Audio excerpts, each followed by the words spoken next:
잠깐 영상을 끄기 전에 이 이야기만 먼저 들어보세요. 여러분 중에 이런 경험 해보신 분 계신가요? 열심히 살아왔습니다. 젊은 시절에 먹는 것도 아끼고 입는 것도 아끼고 자식들 학교 보내느라 밤새 일했습니다. 몸이 부서져라 일했고 가족을 위해서라면 뭐든 다 했습니다. 그런데 막상 자식들이 다 크고 이제 좀 쉬어도 되겠다 싶은 나이가 됐을 때 이상하게 마음이 더 무겁습니다. 자식한테 연락이 안 오면 서운하고 오래된 친구가 연락을 뜸하게 하면 섭섭하고 아무것도 안 했는데 왠지 모르게 외롭고 쓸쓸한 기분이 듭니다. 혹시 이런 적 있으신가요? 내가 뭘 잘못한 걸까? 내가 너무 예민한 걸까? 나이가 들수록 왜 이렇게 마음이 여려지는 걸까? 그런데 오늘 이 영상을 다 보시고 나면 그 질문에 대한 답을 얻으실 수 있을 겁니다. 정답은 여러분이 잘못해서가 아닙니다. 여러분이 예민해서도 아닙니다.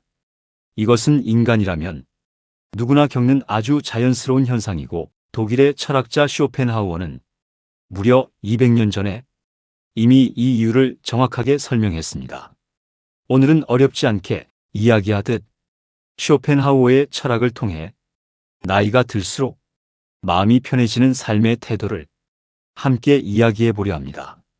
차 한 잔 드시면서 편하게 들어주세요. 먼저 이런 분의 이야기를 들어보겠습니다. 경기도 어느 작은 도시에 사시는 박 선생님이라는 분이 계십니다. 올해로 68이신 분인데요. 슬하에 아들 둘, 딸 하나를 두셨고 자식들 교육에 모든 걸 쏟아부으셨습니다. 큰아들은 서울에서 직장 다니고 둘째 아들은 수원에 살고 막내딸은 결혼해서 인천에 삽니다. 세 자식 모두 잘 자랐습니다. 굶지 않고 아프지 않고 반듯하게 자라줬으니 그것만으로도 충분하다고 스스로 다독이시는 분입니다. 그런데 어느 날 박 선생님이 무릎 수술을 받게 됐습니다. 수술 전날 밤 병실에 혼자 누워 계셨는데요. 아이들한테 미리 알렸지만 큰아들은 바쁜 시즌이라서라고 했고 둘째는 아내가 몸이 좋지 않다고 했고 막내딸만 잠깐 얼굴을 비쳤다가 저녁 먹을 때쯤 집에 갔습니다. 박 선생님은 그날 밤 병실에서 혼자 천장을 바라보시며 이런 생각을 하셨다고 합니다. 내가 뭘 위해서 그렇게 살았던 걸까? 이건 비극적인 이야기가 아닙니다. 이건 우리나라 수많은 60대, 70대 어르신들이 하루에도 몇 번씩 느끼는 아주 현실적인 감정입니다. 또 이런 분도 계십니다. 40년 넘게 함께 교직 생활을 했던 친구가 있었습니다. 퇴직하고 나서도 1년에 몇 번씩 만나 밥도 먹고 여행도 다녔습니다. 그런데 그 친구가 몇 년 전 남편 사업이 잘 된다며 서울로 이사간 뒤로 연락이 뜸해졌습니다. 처음엔 바쁜가 보다 했습니다. 그런데 한 번, 두 번 먼저 연락했을 때 짧은 답장만 오거나 아예 며칠이 지나서야 오는 걸 몇 차례 겪고 나니 이상하게 먼저 연락하기가 싫어졌습니다. 서운한 게 아니라 뭔가 무너지는 것 같은 느낌이었습니다. 내가 먼저 연락하기 싫은 게 나쁜 건가? 내가 너무 예민한 건가? 이런 마음 공감되시나요? 이런 이야기들이 특별한 게 아닙니다. 주변을 둘러보면 이런 상황을 겪고 계신 분들이 정말 많습니다. 그리고 이런 상황이 반복될수록 마음 한편에 이런 질문이 생겨납니다. 어떻게 살아야 마음이 편한 걸까?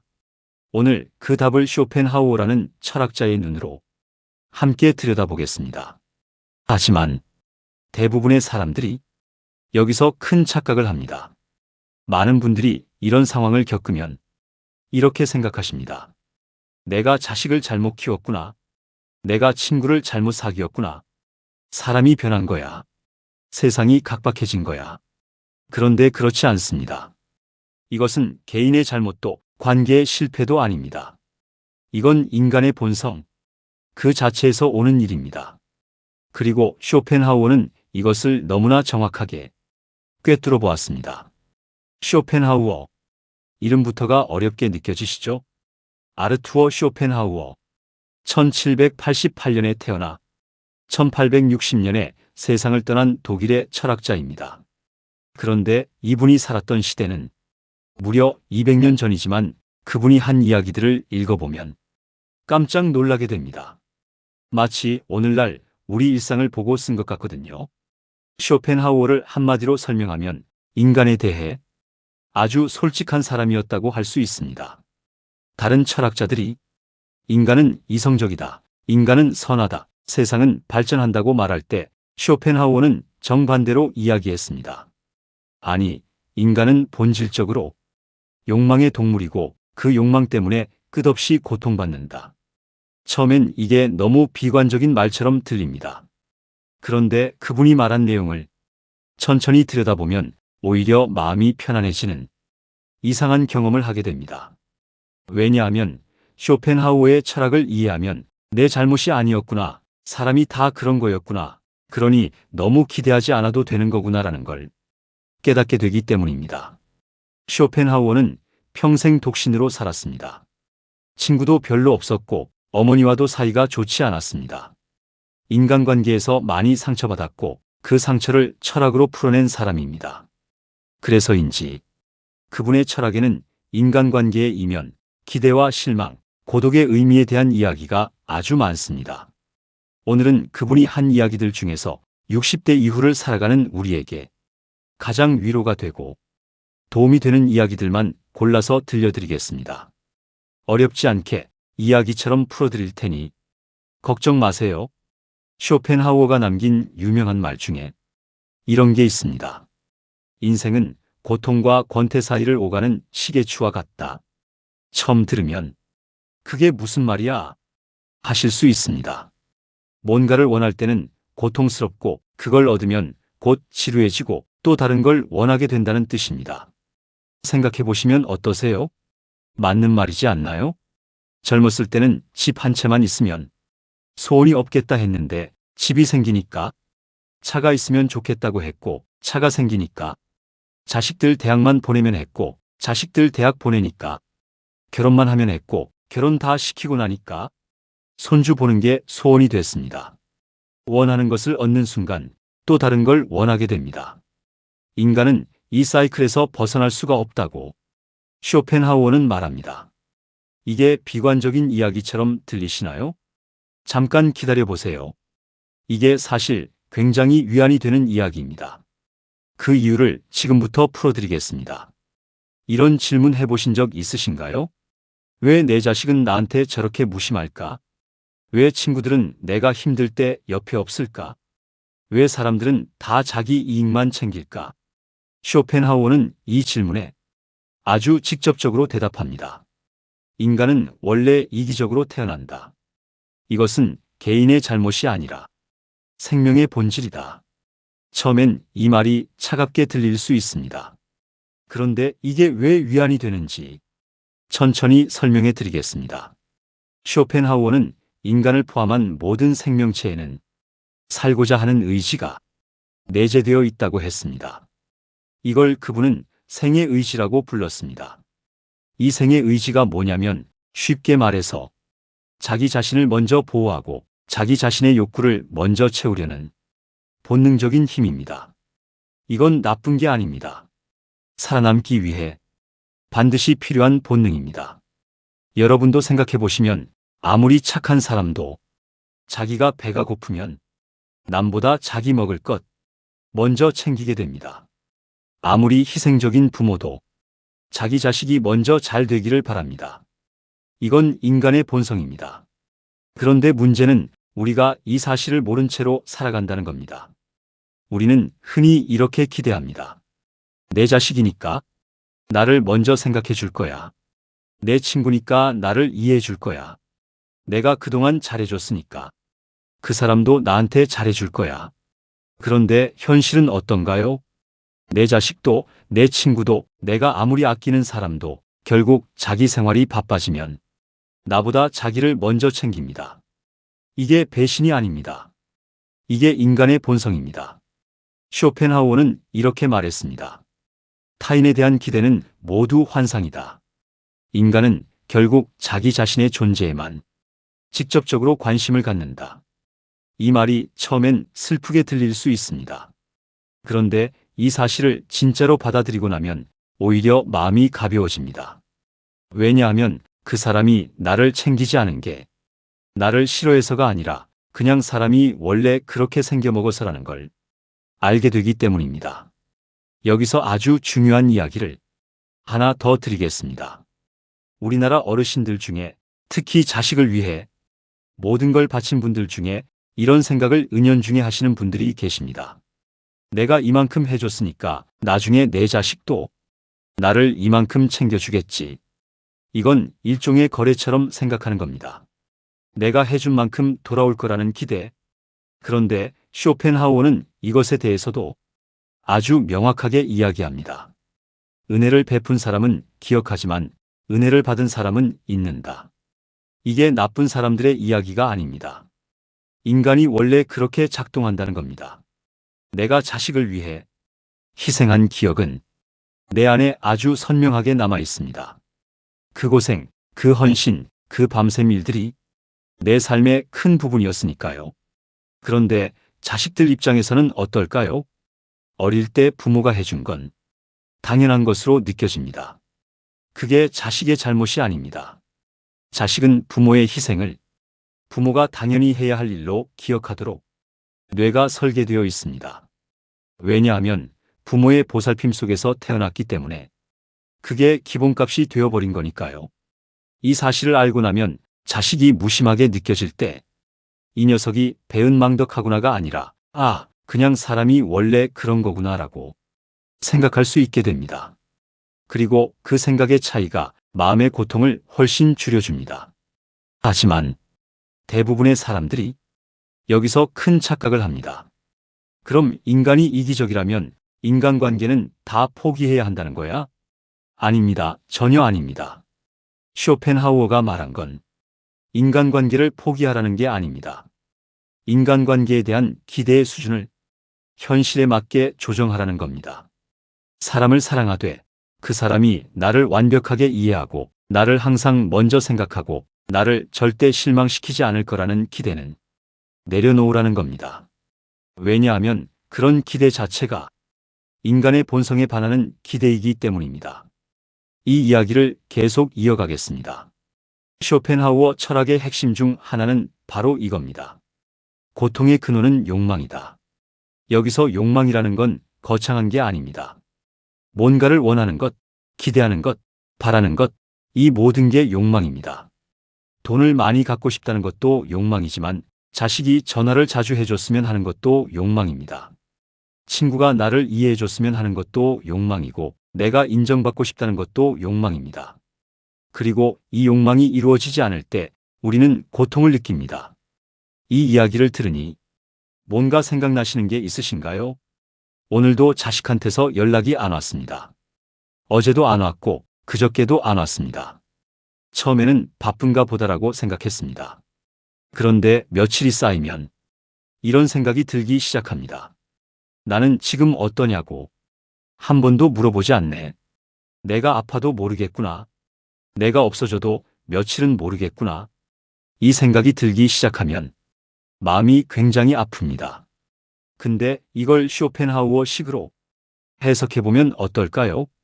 자식이 자주 연락을 해줄 것이다라는 기대가 있었기 때문에 그 기대가 이루어지지 않아서 고통이 생긴 겁니다. 만약에 처음부터 자식들은 자기 생활이 바빠서 연락을 못할 수도 있다는 걸 기본 전제로 갖고 있었다면 연락이 없어도 서운한 감정이 훨씬 덜했을 겁니다. 이게 냉정한 이야기처럼 들릴 수 있습니다. 그럼 자식한테 기대도 하지 말라는 거야? 하고 억울한 마음이 드실 수도 있습니다. 그런데 여기서 중요한 건 기대를 낮추는 게 자식을 덜 사랑하는 게 아니라는 겁니다. 기대를 낮추는 건 자식에 대한 포기가 아닙니다. 내 마음을 보호하는 겁니다. 내가 덜 상처받기 위한 지혜입니다. 이걸 조금 다른 각도에서 설명해 드리겠습니다. 여러분, 고슴도치 이야기 아시나요? 쇼펜하우어가 직접 비유로 쓴 이야기입니다. 고슴도치의 딜레마라고 부릅니다. 추운 겨울날 고슴도치 두 마리가 있습니다. 추우니까 서로 가까이 붙어서 체온을 나누려고 합니다. 그런데 너무 가까이 붙으면 서로의 가시에 찔려서 상처가 납니다. 그래서 떨어집니다. 떨어지면 이번엔 추워서 또 붙으려 합니다. 결국 고슴도치들은 서로 너무 가깝지도 너무 멀지도 않은 적당한 거리를 유지해야만 가장 따뜻하고 가장 다치지 않을 수 있습니다. 인간관계도 마찬가지입니다. 너무 가까이 다가가면 반드시 상처를 줍니다. 아무리 사랑하는 사이라도, 아무리 오래된 관계라도 너무 기대하고 너무 의존하면 반드시 서로 상처를 주게 됩니다. 반대로 너무 멀면 외롭습니다. 인간관계에는 적당한 거리가 필요합니다. 그리고 그 적당한 거리를 유지하는 능력이 나이가 들수록 점점 더 중요해집니다. 그런데 여기서 또 중요한 이야기가 있습니다. 기대가 모두 나쁜 건 아닙니다. 기대가 있어야 살아가는 의미가 생기기도 합니다. 쇼펜하우어가 말한 건 기대를 완전히 없애라는 게 아닙니다. 기대의 방향을 바꾸라는 겁니다. 타인에게 향해 있는 기대를 나 자신에게로 돌리라는 겁니다. 자식이 나한테 잘해줄 거야 라는 기대 대신 나는 오늘 내 하루를 잘 보낼 거야 라는 기대로, 친구가 나를 이해해 줄 거야 라는 기대 대신 나는 나 자신을 잘 이해해 줄 거야 라는 기대로, 이 방향 전환이 마음 편한 노후의 시작입니다. 하지만 대부분의 사람들이 여기서 큰 착각을 합니다. 기대를 안 하면 삭막하게 사는 거 아닌가? 인생이 너무 쓸쓸해지는 거 아닌가? 이렇게 생각하시는 분들이 많습니다. 그런데 이건 완전히 반대입니다. 기대를 낮출수록 작은 것에 더 감사하게 됩니다. 자식이 가끔 한번 전화할 때 그 기쁨이 더 커집니다. 친구가 생각지도 않게 문자 한 통 보내올 때 그 온기가 더 진하게 느껴집니다. 기대가 클수록 기쁨의 역치가 높아져서 아무리 좋은 일도 당연하게 느껴집니다. 기대가 낮을수록 작은 것도 감사하게 느껴집니다. 어느 쪽이 더 행복한 삶일까요? 이제 가장 많은 분들이 실질적으로 고민하시는 부분을 이야기해 보겠습니다. 바로 자식과의 관계입니다. 우리 세대 60대 이상의 어르신들은 자식을 위해 정말 모든 걸 바쳤습니다. 자식이 잘 되는 게 인생의 목표였고 자식의 행복이 내 행복이었습니다. 이게 잘못된 게 아닙니다. 그건 사랑이었으니까요. 그런데 문제는 그 희생이 너무 커서 어느 순간부터 자식에게 무의식적으로 보상을 기대하게 된다는 겁니다. 내가 이렇게 해줬으니 자식이 나를 챙겨줄 거야. 이 기대가 이루어지지 않을 때 상처가 생깁니다. 자식 입장에서 한번 생각해 보겠습니다. 지금 50대, 40대인 자식들은 어떤 삶을 살고 있을까요? 직장 스트레스에 치이고 대출 갚느라 허리가 휘고 자기 자식들 교육시키느라 진 빠지고 부부간에도 갈등이 있고 몸도 어디 하나씩 아픕니다.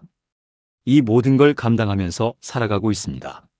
이 상황에서 부모한테 자주 연락하고 자주 찾아뵙고 부모의 감정을 세심하게 챙기기가 현실적으로 쉽지 않습니다. 자식이 나쁜 게 아닙니다. 자식도 지쳐 있는 겁니다. 그런데 우리는 자식의 이런 현실을 잘 보지 못할 때가 있습니다. 내 서운함이 앞서기 때문에. 쇼펜하우어는 이렇게 말합니다. 타인의 삶을 이해하려면 먼저 자신의 기대를 내려놓아야 한다. 내 기대를 내려놓는 순간 비로소 자식의 현실이 보이기 시작합니다. 그리고 그 현실이 보이면 서운함이 아닌 안쓰러움이 생깁니다. 그 녀석도 힘들겠구나. 이 생각 하나가 관계를 완전히 바꿔놓을 수 있습니다. 자식과의 관계에서 또 중요한 이야기가 있습니다. 많은 어르신들이 자식에게 이런 말씀을 많이 하십니다. 나는 아무것도 바라는 게 없어. 그냥 가끔 연락만 해줘. 그런데 실제로 자식이 연락을 안 하면 화가 납니다. 섭섭합니다. 밤에 잠을 못 주무시기도 합니다. 이게 거짓말이 아닙니다. 본인도 진심으로 아무것도 안 바란다고 생각합니다. 그런데 막상 안 오면 속상한 겁니다. 왜 이런 일이 생길까요? 쇼펜하우어는 인간이 자기 내면의 욕망을 스스로 잘 모른다고 했습니다. 의식적으로는 괜찮다, 바라는 거 없다고 생각하지만 무의식적으로는 이미 기대를 하고 있다는 겁니다. 이 무의식적 기대가 이루어지지 않을 때 상처가 생깁니다. 그래서 중요한 건 자신의 내면을 솔직하게 바라보는 겁니다. 나는 정말 자식에게 뭘 원하는 걸까? 이 질문을 스스로에게 해보시는 게 좋습니다. 연락을 원하는 건지, 자주 보고 싶은 건지, 아니면 그냥 내 존재가 잊히지 않았으면 하는 건지. 그 본질적인 바람을 솔직하게 알아야 그 바람을 어떻게 채울지도 생각해 볼 수 있습니다. 어떤 분들은 자식에게 직접 이야기하기도 합니다. 엄마는 사실 가끔 전화 목소리 듣고 싶어라고. 그게 오히려 훨씬 건강한 관계입니다. 친구 관계 이야기도 잠깐 해보겠습니다. 은퇴 이후에 친구 관계가 멀어지는 경험 많이 하시죠? 직장에 다닐 때는 자연스럽게 어울렸던 사람들이 은퇴하고 나면 서서히 멀어집니다. 처음엔 바쁜가 보다 하다가 나중엔 연락 자체가 끊깁니다. 이게 왜 그럴까요? 쇼펜하우어는 인간관계의 많은 부분이 이해관계, 즉 서로에게 도움이 되는 상황에 의해 유지된다고 말합니다. 직장 동료는 같은 공간, 같은 목표를 공유했기 때문에 자연스럽게 가까워집니다. 그런데 그 공유된 상황이 없어지면 관계를 유지하는 힘도 약해집니다. 이게 그 사람이 나쁜 게 아닙니다. 인간관계의 자연스러운 속성입니다. 그러면 은퇴 이후에는 진짜 친구를 어떻게 사귀어야 할까요? 공통된 관심사, 공통된 활동이 중요합니다. 함께 뭔가를 하는 사이가 관계를 유지시켜줍니다. 등산 모임, 독서 모임, 요리 모임 어떤 형태든 함께하는 활동이 있는 관계가 은퇴 이후에는 훨씬 더 오래가고 건강합니다. 그리고 가장 중요한 건 관계의 수보다 질입니다. 10명의 피상적인 지인보다 한두 명의 진심 어린 관계가 훨씬 가치 있습니다. 이제 많은 분들이 가장 두려워하시는 주제를 이야기해 보겠습니다. 바로 고독입니다. 나이가 들수록 혼자 있는 시간이 많아집니다. 자식들은 제 삶이 있고 친구들도 하나둘 바빠지거나 멀어지거나 때로는 아파서 병원에 있기도 합니다. 배우자를 먼저 보내신 분들도 계십니다. 그렇게 혼자가 되는 시간이 많아질수록 많은 분들이 이 외로움을 내가 실패한 삶을 살아서 그렇다고 생각하십니다. 자식을 잘못 키워서 이렇게 됐나? 내가 더 잘해줬어야 했나? 내가 더 좋은 사람이었으면 이렇게 혼자가 되지 않았을 텐데. 그런데 쇼펜하우어는 고독에 대해 전혀 다른 이야기를 합니다. 고독은 뛰어난 정신을 가진 사람들의 운명이다. 그리고 이런 말도 했습니다. 혼자 있을 수 없는 사람은 자유로울 수 없다. 이 말이 처음엔 이해가 안 될 수 있습니다. 혼자 있는 게 뭐가 좋다는 거냐고. 그런데 천천히 생각해보면 깊은 진실이 담겨 있습니다. 혼자 있을 때 우리는 비로소 타인의 기대에서 벗어납니다. 타인의 시선을 의식하지 않아도 됩니다. 누군가를 기쁘게 해야 한다는 의무에서 벗어납니다. 진짜 내가 좋아하는 것, 내가 하고 싶은 것을 자유롭게 할 수 있습니다. 쇼펜하우어는 평생 혼자 살았습니다. 친구도 없고 가족도 없고 그야말로 고독하게 살았습니다. 그런데 그분은 그 고독 속에서 엄청난 양의 책을 읽고 음악을 즐기고 사색했습니다. 그리고 그 고독이 자신에게 최고의 자유였다고 했습니다. 물론 쇼펜하우어처럼 완전한 고독 속에 사는 게 모든 사람에게 좋은 건 아닙니다. 그건 너무 극단적이고 인간은 어느 정도의 연결이 필요하기 때문입니다. 그런데 쇼펜하우어가 우리에게 가르쳐주는 건 이겁니다. 혼자 있는 시간을 두려워하지 말고 그 시간을 풍요롭게 채울 줄 알아야 한다. 그럼 혼자 있는 시간을 어떻게 보내야 할까요? 쇼펜하우어는 이런 이야기를 했습니다. 자기 자신 속에 풍요로움이 없는 사람은 외부에서 찾으려 한다. 외부에서 찾는다는 게 뭘까요? 자꾸 누군가한테 연락하거나 TV 앞에 멍하니 앉아 있거나 아무 의미 없는 일로 시간을 채우는 겁니다. 그 외로움을 외부 자극으로 달래려고 합니다. 그런데 그렇게 하면 외로움이 해결되지 않습니다. 오히려 더 커집니다. 반면에 혼자 있는 시간에 자기 자신과 풍요롭게 대화할 줄 아는 사람은 혼자 있어도 외롭지 않습니다. 책을 읽는 것도 그 방법이고, 그림을 그리는 것도, 글을 쓰는 것도, 정원을 가꾸는 것도, 요리를 하는 것도, 음악을 듣는 것도, 산책을 하는 것도 다 그 방법입니다. 중요한 건 그 활동이 타인에게 보여주기 위한 게 아니라 나 자신을 위한 거여야 한다는 겁니다. 나는 이게 좋아서 한다. 다른 사람이 알든 모르든 상관없다. 이 태도가 생기면 혼자 있는 시간이 결코 외롭지 않습니다. 여기서 잠깐 이런 분들의 이야기를 해볼게요. 경북에 사시는 강 선생님이라는 분은 65세 남편을 먼저 보내셨습니다. 40년 넘게 함께 살던 남편이 갑작스럽게 세상을 떠났습니다. 처음 1년은 정말 힘드셨다고 합니다. 집이 너무 조용했고 밥 먹는 것도 잠자는 것도 외출하는 것도 다 혼자가 됐습니다. 외로움이 아니라 공포였다고 하십니다. 그런데 2년이 지나면서 조금씩 달라지기 시작하셨습니다. 예전부터 하고 싶었지만 남편 눈치 보여서 못했던 수채화를 배우기 시작하셨습니다. 처음엔 그냥 시간이나 때우려고 시작했는데 어느 날 자신이 그린 그림을 보면서 내가 이런 걸 좋아했구나를 처음으로 알게 됐다고 하십니다. 지금은 동네 그림 모임에서 새로운 친구들을 사귀셨고 매주 수요일은 카페에 앉아 혼자 그림을 그리는 걸 인생에서 가장 즐거운 시간으로 꼽으십니다. 강 선생님이 말씀하셨습니다.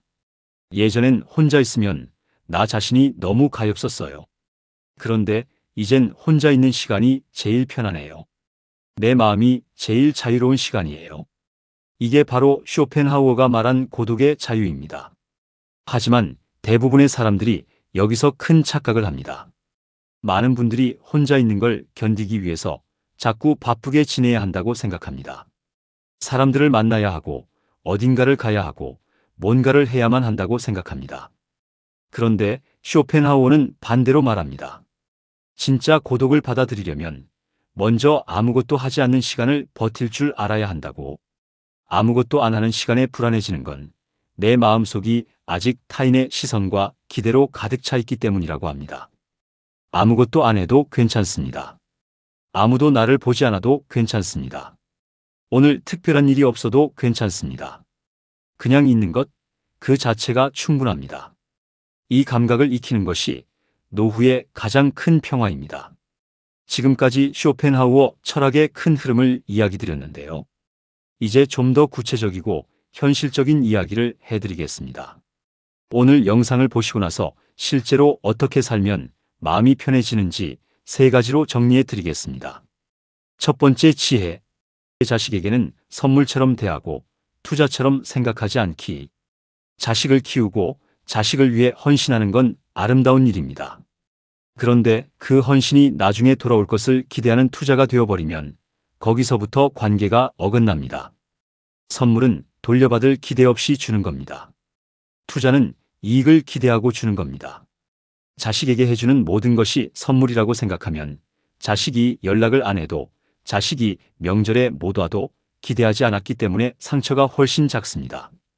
그리고 자식이 가끔 찾아올 때 그 기쁨이 배가 됩니다. 이게 말처럼 쉽지 않다는 거 압니다. 수십 년의 헌신을 선물이라고 생각하는 게 쉽지 않다는 것도 압니다. 그런데 딱 한 번만 이렇게 생각해 보시겠어요? 나는 자식을 위해 그렇게 했을 때 행복했다. 그 행복은 이미 내가 받은 거다. 자식이 갚아줄 필요가 없다. 이 생각이 진심으로 받아들여지는 순간 관계가 정말 편해집니다. 두 번째 지혜. 인간관계를 단순하게 만들기. 나이가 들수록 인간관계는 넓게 유지하려고 하지 않아도 됩니다. 젊었을 때는 인맥이 넓을수록 유리했습니다.